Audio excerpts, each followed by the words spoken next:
Hey everybody, hope you guys are doing well. It's Dylan from Noble Records. I've been away for a while, finally trying to get back and make another video. I know some of you guys asked about Hurricane Florence coming through here. My last video about me having to move some records and stuff. Luckily we didn't get any flooding where we are, but some people very near us got some flooding in their houses and stuff, so I definitely don't regret playing it safe and moving the records and everything, and it kind of gave me a chance to organize things a little bit better as well, and thin out the herd a little bit, take some stuff out that I wasn't really listening to, so that's always good. So as you guys know, it's an ongoing struggle to keep everything organized and keep everything straight, but especially for me since I buy so much and sell so much. But anyways, this video, I'm basically doing just some recent vinyl finds that are, this is all Japanese pressings and Mofis or Mobile Fidelity Sound Lab stuff. So I know a lot of you guys may have questions, and I'll try to go through it as thoroughly as I can as I go through the video. Before we get too much farther, this is what's on the turntable today. This is a Led Zeppelin bootleg called Dinosaur. This is part of a series from a record label called Waggle, and Waggle put out some bootlegs, some Hendrix bootlegs, a couple. I've got both of those, I think, and then they put about 4 or 5 Zeppelin bootlegs out. I think I have all those as well, but it's all really good, high quality soundboard recordings. I mean, in my opinion, I don't know why they're not more sought after, because they sound so good. But they're all like later Zeppelin concerts. This series is like June 1980 from Frankfurt. So that's what this is, and it's a really, really good, really top-notch recording. So the first set I'm going to go through is all the Japanese pressings I got. A friend of mine's trying to thin out his herd a little bit, trying to get rid of some stuff in his collection, and so I'm a sucker for Japanese pressings. I'll go ahead and show just the first Japanese pressing. If you guys have not seen Japanese pressings before, they're really sweet. This is Doors self-titled. They have this Japanese strip, and it often usually has like a price, talks about the band. You know, I can't read Japanese, so I'm not really sure what else it says, but and it's just a lot of Japanese pressings. Also have inside like a this is like a lyric sheet that has all the lyrics in English and Japanese. So a lot of them have things like that. In my opinion, they're really good, top-notch recordings. All the ones I've ever had sound great. They're made out of a pure formula of vinyl. A lot of the vinyl that we have here that's pressed in the United States, unless it's like audiophile grade, has a lot of recycled material in it, and it's not pure vinyl. It's not real vinyl. It's plastic. But Japanese pressings are, for the most part, pressed on true, real, high-quality, pure vinyl, so it sounds better. You know, I like it because most Japanese pressings that I find are super clean, they sound incredible, and they got the cool strip, and they're just really cool. I love them. So anytime I get my hands on a Japanese pressing, I love to put it in the collection. I have a kind of a steep rule for my collection that I don't have more than 1 copy of every album. You know, sometimes like I have like 4 or 5 white albums because I got one on white vinyl, got an original one. You know, I used to have a Mofi, I used to have Japanese, but anyways, I really try for the most part to pick whichever one sounds the best and keep that. So I'm gonna have a hard time with this one, trying to figure out which one I'm gonna keep, but I'm definitely keeping all Japanese pressing. So I've got this this Doors self-titled Japanese pressing. This stuff is not going in any particular order. I'm just kind of going through the order of how they are in the box. I just picked this box up today, so I'm really excited about a lot of this stuff. This is Strange Days. The Doors, Japanese pressing. This one has a really cool strip.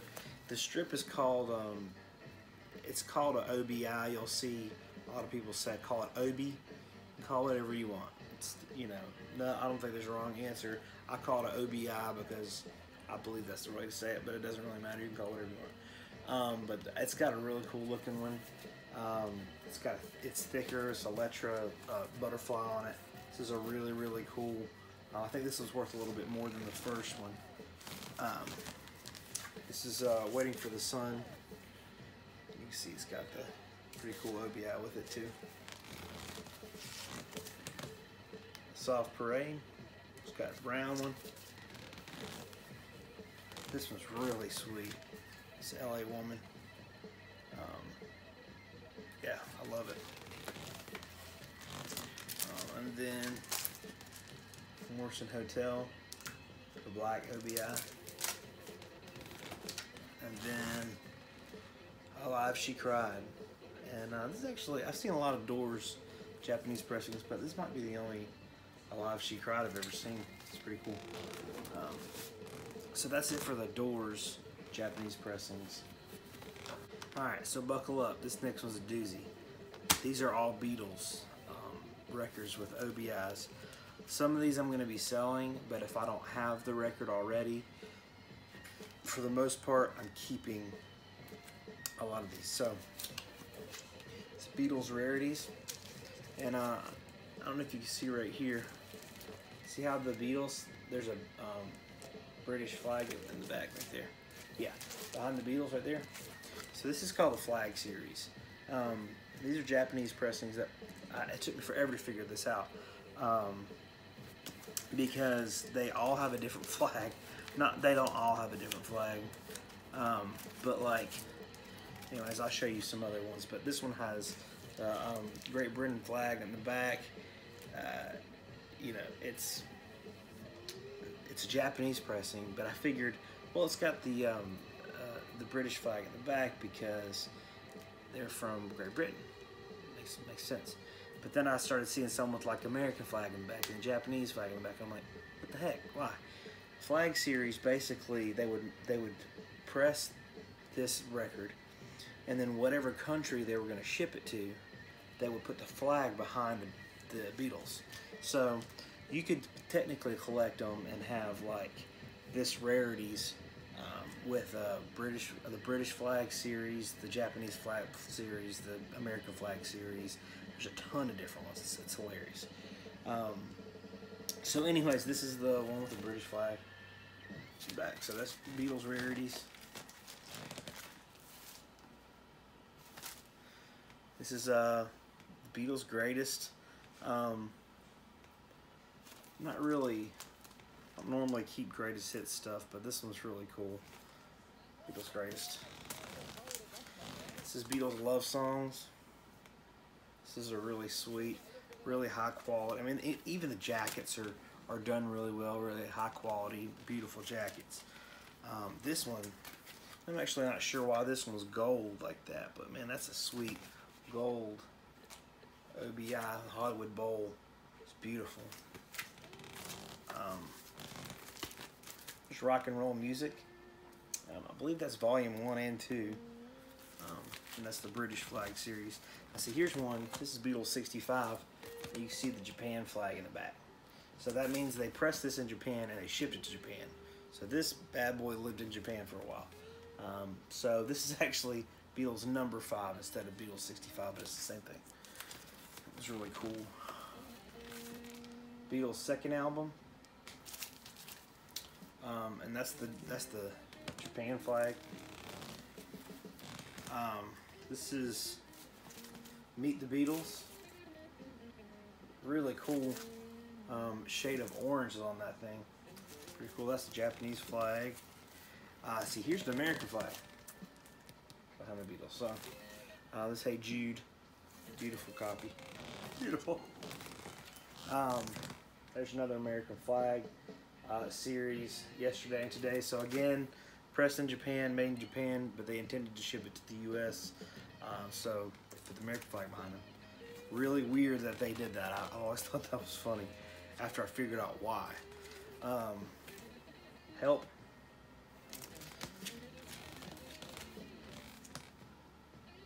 Beatles 6. It's beautiful. I mean, the quality of the jackets is just unreal. Something new. Beatles. Second album. Here's another Meet the Beatles. I'm definitely not going to keep both of those. And then here's collection of oldies, whatever this album's called. I guess it's called a collection of Beatles. A Beatles collection of oldies, that's what it is. I've had this album before. It's a compilation.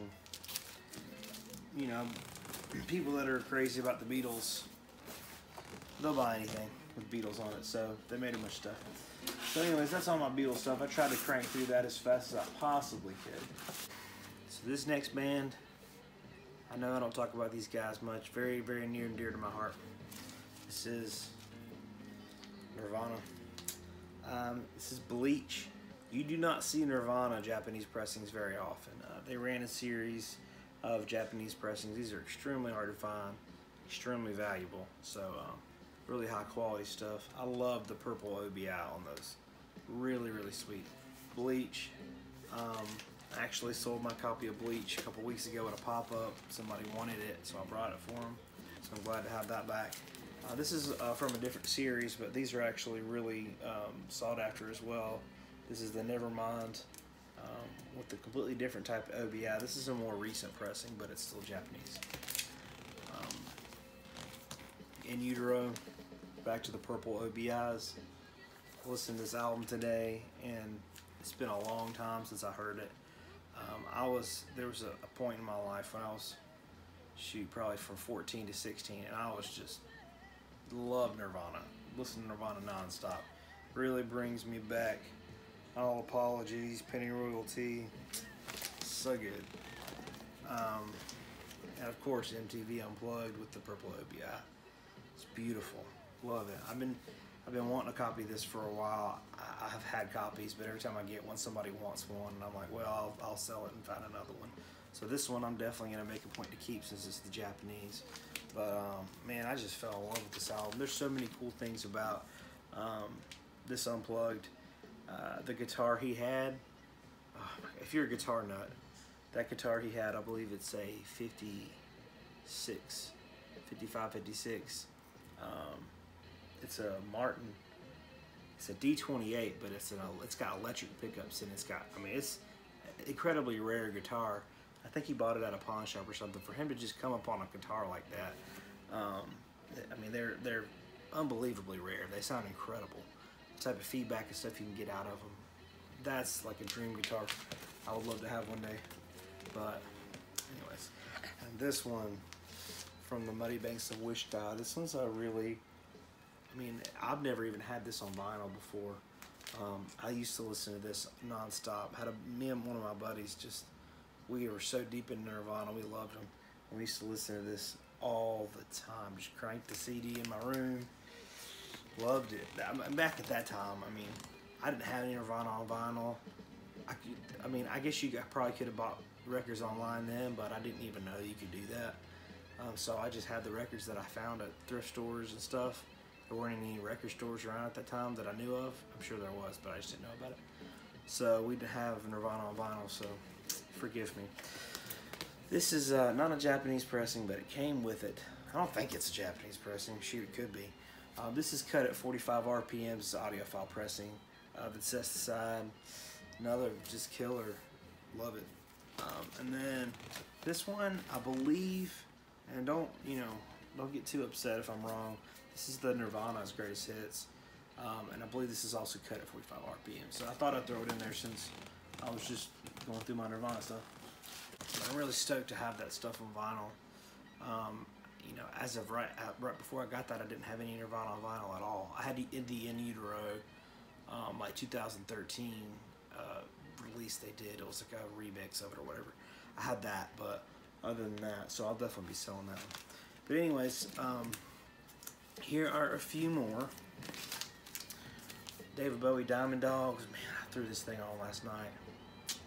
It was on. I just love this album. It's been a long time since I've heard it. And man, it hit the spot. I love this. I love that era of Bowie. This one, Station to Station. Sweet, sweet Japanese pressing. This is I don't believe this is a Japanese pressing, but I thought I'd throw it into. This is a audiophile pressing. This is a Ryko. This is on the clear shoot. I might as well just show you. We're all here. Man Who Sold the World. It's on the clear vinyl. It's three-sided. It's absolutely beautiful. It sounds incredible. So love that. So then we have the Wall Japanese pressing. These are really hard to find. About every other Pink Floyd album is findable. You know, there's a couple that are just a booger to find, and this is one of them. It's tough to find. Really excited to have this. And then, you all know it well, Dark Side. Sweet. Look at that sweet OBI. Beautiful. And then, this one, which I traded him, and y'all, I know some of y'all jazz heads are gonna be freaking out about this, but he had I had an original first pressing of this, and I traded him the first pressing for a Japanese pressing, but also a bunch of other stuff. So it wasn't just record for record, there was a bunch of other stuff involved as well. So I didn't just give it for this, but this is Monin, Art Blakey, Jazz Messengers. I love this record so much. He really had been looking for a first pressing for a long time, and I love the album, but I'm not a snob about it being a first pressing. I loved it, like just having it and holding it in my hands and I listened to it like 20 times probably. Just in like the couple weeks I had it, just because it was so sweet. But he really wanted it. He was really passionate about it, and kind of my whole goal and passion, and I mean money is great, but in selling records, just kind of putting records in people's hands that have been looking for one for a long time, and that kind of, I want that record to have as much life as it can, and if they're going to listen to it more than I am, I want them to have it, you know. So anyways, so that was all the Japanese pressings. Hope you guys enjoyed that. Really cool. Now we're going to go to the Mofi stuff, which if you don't know anything about Mofi stuff is also pressed in Japan. So this is all Japanese pressings. So first off, we have The Doors, self-titled. It's the original master recording. It's beautiful copy. Next is Clapton's Slow Hand. Not much to say about that. You guys know it all so well. Bowie, Let's Dance. This one's really hard to find. This is pretty rare, so really cool.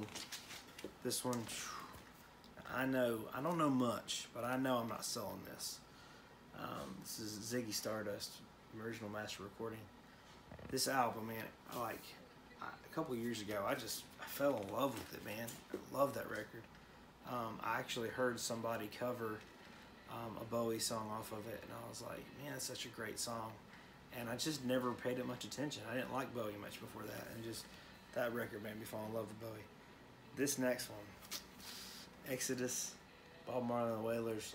This Joker is tough to find, like really tough to find. These are really desirable, really sought after. Look it up on Discogs, it'll blow your mind. Was really lucky to find a copy of this, and at a reasonable price. It's really cool. I'll be selling my other copy to keep this one.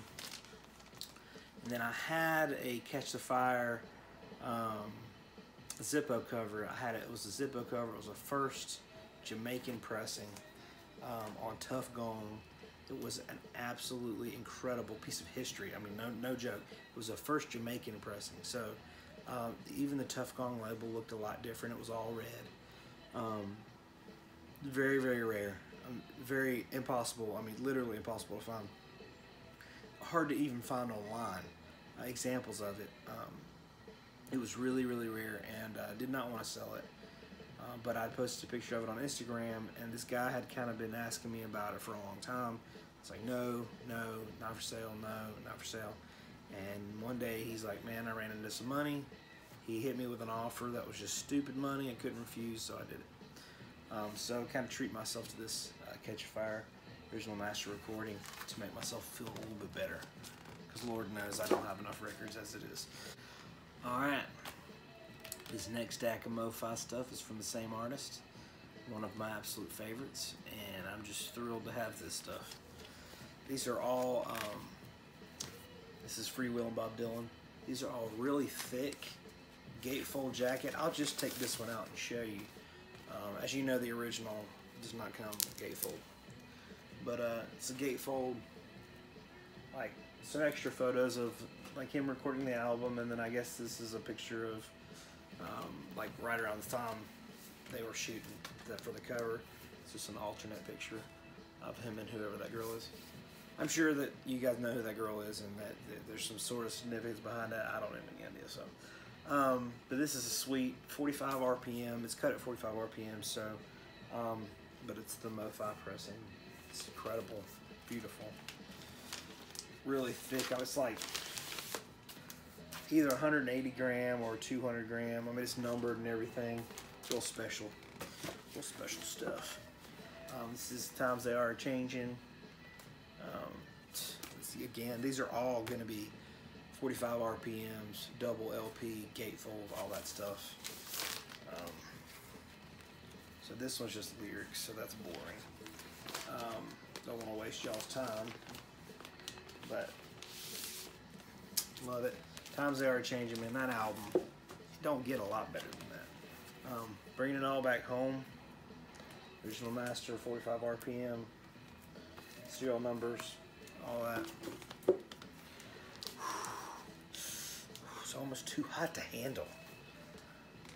Highway 61 Revisited, man. This album is really super, like, just like at me developing as an artist. That one has been super essential to me growing up. This next one is my favorite one I've gotten, I think. This is a box set. This is Blonde on Blonde. These things are gold. I mean, hard to find, expensive. Never thought I'd own it. 45 RPMs. It's a triple vinyl set. It's absolutely, gosh, man, this thing is absolutely killer. There's a little booklet that comes with it. It even comes with like foam in there to make sure that beautiful records are kept beautiful, away from all harm. Oh, so sweet. Actually, let me fit in there. Okay. John Wesley Harding, man, posted in another video how important this record is to me. But in the nutshell, I found this record in New York City when I was 15. Long story, but got to run around New York City for a week by myself with some friends, and found it at Goodwill. And so that's a long story. It's on another one of my videos. Good luck finding it. New Morning, beautiful, sweet, love it. Planet Waves. This is Bob Dylan and Band. You know what the best thing is about this album? Forever Young. It's a great track. I mean, I love it. The track is so good. On the tracks, man, this is one of those albums that I didn't love it like for a long time, and everybody like ran and raved about how great it was. And like the past few years, I've just fallen in love with it. I absolutely love it. Great, excited to have it. Desire. This is sweet. This one actually, a lot of these used to be mine, and I sold them to him, and then he sold them back to me. That's the way things go when you got friends in vinyl. And then the Basement tapes. So super cool. So basically what I did to justify it was all that Dylan stuff that I have, unless it's a 1A mono, I didn't keep it. So the only thing I have like a couple like 1A mono Dylans. So all the records, the corresponding records like Basement tapes and all that stuff, I'm selling all that stuff just so I can keep this which those cost more than I'll sell those for. But anyways, so I hope you guys enjoyed. If you have any questions about like audiophile stuff, you can ask me, but you can also ask someone else, because I'm not a genius when it comes to it. I know what I like, and Japanese pressings, I've had kind of an obsession with them since I was a kid. I loved them. Actually, the first Japanese pressing I had, I was 14 years old. There was a guy selling records out of the back of a pickup truck in an Allman Brothers concert in the parking lot. And so he had like paper bags, big brown paper bags, like grocery store paper bags. And I filled one up with Pink Floyd records. He had like every Pink Floyd record, a bunch of Allman Brothers records, a bunch of stuff like that. I filled up a bag full of stuff that were $2 each, and I got a Pink Floyd Piper at the Gates of Dawn Japanese pressing. But anyways, it was it was Pink Floyd Piper at the Gates of Dawn Japanese pressing. It was awesome, and I had no idea why it had that OBI on there. I didn't know what it was, and I got it home and I was like, "What's this stupid thing?" And I almost threw it in the trash. I was like, "You know what? I'm gonna stick it inside the jacket, and I'm just gonna keep it." Years down the road, I forgot that it was a Japanese pressing, and then I pulled it out a few years ago. Well, I guess it was probably 10 years ago. I pulled it back out again to listen to it. I was like, oh man, this is a Japanese pressing. And then after that, like, I started studying about them and reading about them, and I always loved the way it sounded. So, anyways, but I fell on some hard times, and I sold it. Stupid. I don't know why I sold it, but I did, and I was like, I'll never see it again. Dadgummit. I don't know why I sold that. I regretted it. And then my buddy, same guy I got this stuff from, Chris, one day he brought me a bunch of stuff to trade in. He was trying to sell it. It was in there. I got it back. I'm really excited that I got it back. So anyways, hope you guys enjoyed that stuff. Like I said, I'm not a huge audiophile snob or anything like that, but I do really enjoy it. And really have had a good time acquiring this stuff. I'm also going to be making a video soon about like all the box sets I've gotten lately. I've gotten like a ton of box sets, really sweet stuff. And then I need to make a video of just some regular records I found. I've bought a few really cool collections here lately. So anyway, stay tuned. Hope you guys are enjoying the videos. I'm enjoying yours, so keep posting, and I will too. See you next time. Peace.